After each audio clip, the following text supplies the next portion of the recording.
நான் பேசுறது மனித விதை இல்லை, மனிதன் விதைக்கிற விதைகள் இல்லை, ராஜ்யத்தின் விதை, ராஜாவுடைய பவர்ஃபுல் வேர்டை பற்றி பேசுகிறேன். ஒவ்வொரு வார்த்தையிலையும் பவர் இருக்கு. இருக்கா? அனுப்பின காரியம் ஆகும்படி வாக்கியம். மரியாளுடைய அற்புதம் அதிசயங்க. அவ ஒரு வார்த்தை தான் கன்சீவ் பண்றாங்க. அந்த ஒரு வார்த்தைக்குள்ள பல வார்த்தைகள் இருக்கு தெரியுமா?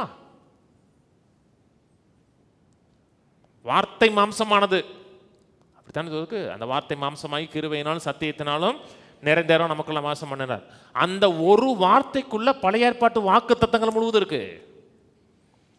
நியாயப்பிரமாணம் இருக்கிறது, தீர்க்க தரிசனம் இருக்கிறது, அங்கே எங்கே சொல்லப்பட்ட அத்தனை வார்த்தைகளும் அந்த வார்த்தைக்குள்ள இருக்கிறது. அந்த வார்த்தை ரிசீவ் பண்றாங்க, கேட்குறாங்க, ரிசீவ் பண்றாங்க, இருதயமாகிய கற்பப்பையில கருத்தரிக்கிறாங்க. அப்படித்தான் ராஜ்யம் நம்முடைய வாழ்க்கையில் செயல்படுகிறது. முழு கவனமா கேட்கணும். ஏன்னா வாழ்க்கையை மாற்றக்கூடிய விதை இது.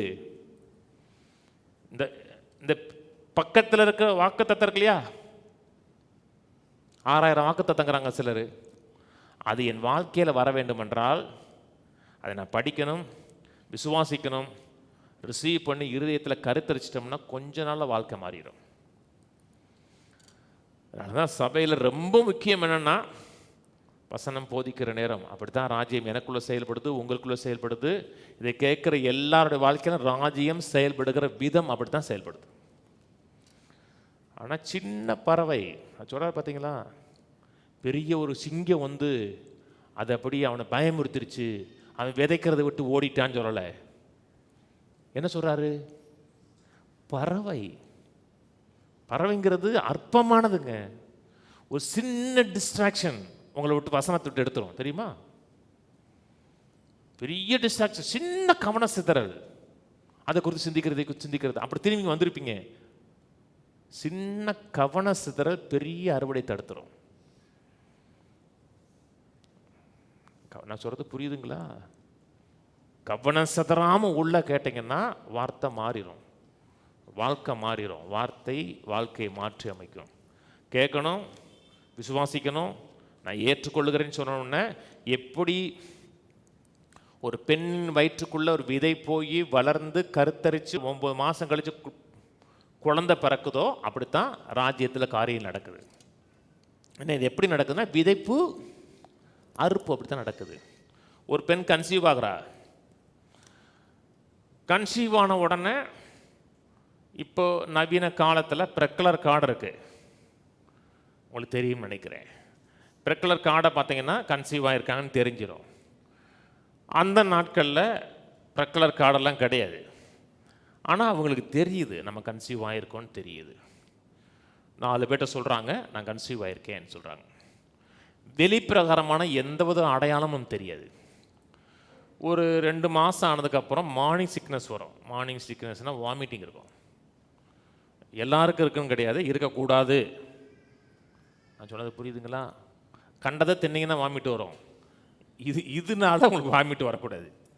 ஏன்னா அது அது அது வந்து ஆசீர்வாதம் கிடையாது. அப்போ கொஞ்சம் கஷ்டமாக இருக்கும். ஆனால் அந்த கஷ்டத்தில் ஒரு எதிர்பார்ப்பு இருக்கும். ஏன்? நான் உன்னை பெற்றெடுக்க போகிறேங்கிற எதிர்பார்ப்பு இருக்கும். அப்புறம் 6 மாதம் கழிச்சோன்னா வயிறு கொஞ்சம் வெளியே தெரியும். 9 மாதம் ஆனால் நல்லா தெரியும். அப்போ எல்லாருக்கும் ஏதோ ஒன்று சம்திங் நடக்குது தெரியும். ஆனால் நம்ம எதிர்பார்த்தது இன்னும் வெளியே வரலை. நான் சொன்னது புரியுதுங்களா?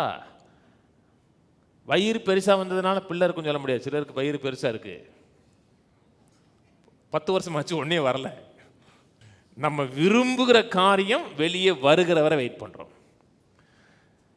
நீங்கள் சரியாக கவனிக்கல, உள்ளே இருக்கிற அந்த விதையை சரியாக கவனிக்கலைன்னா 3 மாதம் 4 மாதம் அபார்ட் ஆகிடுது. அதில் பலன் இல்லாமல் போயிடுது. அதே போல் தான் கர்த்தருடைய வார்த்தையை கேட்குறீங்க, விசுவாசிக்கிறீங்க, உள்ளத்தில் வச்சு காத்துக்கொள்ளுகிறீங்கன்னா அதை 10 மாதம் வேறு விதம் 40 வாரமும் நீங்கள் பத்திரமா கேரி பண்ணினீங்கன்னா உங்களுக்கு ஒரு ரிசல்ட் வெளியே வரும். எப்படி குழந்தை பிறக்குதோ அதே போல தான் வார்த்தை ரிசல்ட் ஆகுது. மரியாள்கிட்ட வந்து தேவதூன்னு சொல்கிறாங்க, விசுவாசித்த வழியை பாக்கியவதின்னு சொன்ன உடனே அடுத்த நாள் இயேசு பிறந்துட்டாரு. அப்படியா? இல்லை, அவரும் 9 மாதம் உள்ளே இருந்தார், அப்புறம் தான் வெளியே வந்தார். நீங்கள் வர்றீங்க, வசனத்தை கேட்குறீங்க, உங்களுக்கு விளங்குது, அற்புதத்தை எதிர்பார்க்குறீங்க. அடுத்த நாளே வார்த்தையிலிருந்து விளைச்சல் வராது, அற்புதம் நடக்கும். அற்புதங்கிறது வந்து அது வேற, சூப்பர் நேச்சுரல். ஆனால் தேவனுடைய ராஜ்யம் வழக்கமாக செயல்படுகிற விதங்கிறது எப்படின்னா, கேட்குறோம், விசுவாசிக்கிறோம், கருத்தரிக்கிறோம், சில காலம் காத்திருக்கிறோம்.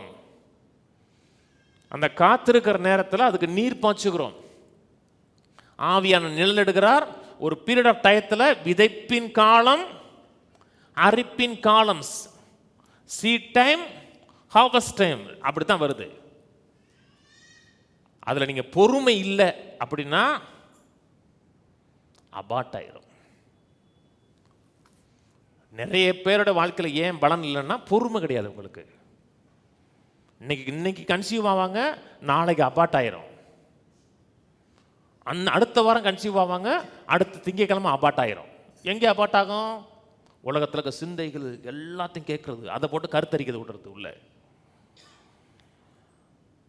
தொடர்ந்து கேளுங்க, விசுவாசம் இல்லைங்க. நான் கேட்ட ஒருவேளை உங்களுக்கு நடந்திருக்கலாம், நீங்கள் கேட்ட வசனம் வந்து வீரியமாக இருந்திருக்கும். நான் கேட்ட விதையில் அவ்வளவுக்கு வீரியம் இல்லை. நான் பேசுகிறது மனித விதை இல்லை, மனிதன் விதைக்கிற விதைகள் இல்லை, ராஜ்யத்தின் விதை, ராஜாவுடைய பவர்ஃபுல் வேர்டை பற்றி பேசுகிறேன். ஒவ்வொரு வார்த்தையிலையும் பவர் இருக்கா? அனுப்பின காரியம் ஆகும்படி வாக்கியம். நம்ம என்ன செய்யணும்?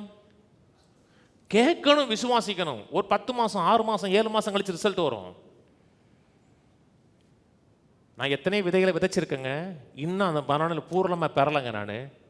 ஆனால் எதிர்பார்க்குறேங்க. சிலதுக்கு பலன் அடைஞ்சிருக்கேன், ஏன்னா முன்னாடி விதைச்சிருக்கேன். நீங்கள் விதைக்க ஒரு பீரியட் ஆஃப் டயத்தில் விளைச்சல் வந்துக்கிட்டே இருக்கும்.